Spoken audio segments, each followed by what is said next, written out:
55 BC, Julius Caesar is leading 8 Roman legions, a total of 40,000 men, north through Gaul, a Roman province encompassing modern France, Belgium, and Switzerland.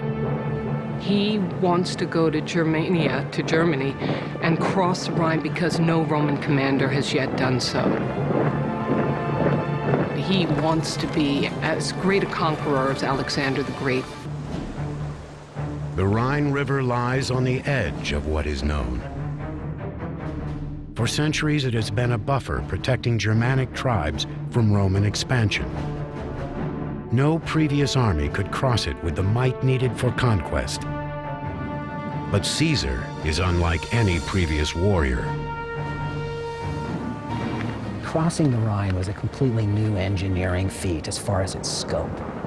The river is 1,000 feet across, possibly more, 25 to 30 feet deep, with unknown currents.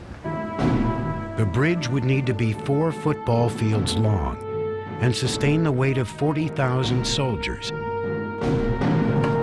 Despite the Rhine's width, depth, and strong currents, Julius Caesar is determined to succeed. With the speed and efficiency of a well-oiled machine, Caesar's soldiers methodically transform local timber into an expanding bridge. With every hour, an engineering miracle inches closer to the Rhine's elusive northern bank. The foundation of the bridge was a series of wooden piles driven into the bedrock of the river. Each pile was 1.5 feet thick. Toward the middle of the bridge, they had to be up to 30 feet tall to reach from the surface to the bottom.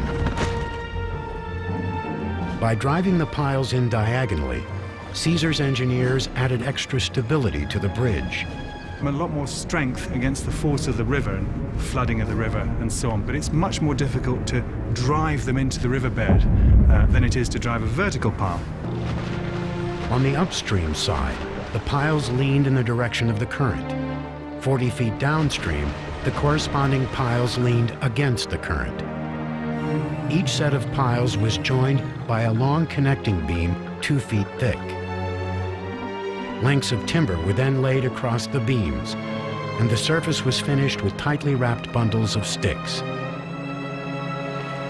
The design of the bridge itself was innovative, but what made this engineering feat even more astounding is the speed with which it was built. Just 10 days after ordering its construction, Caesar marched across his bridge and toward his destiny. If we tried to do that today, we would never be able to build something like that in so few days with that kind of technology. Caesar had estimated the size of the Germanic forces at 430,000, more than 10 times the size of his own army. But when the Germans saw the Roman legions rolling over the Rhine, they quickly fled to higher ground. For the next 18 days, Caesar freely explored the territory north of the Rhine, encountering no resistance. Then he crossed back over his bridge and dismantled it, having made an unmistakable point.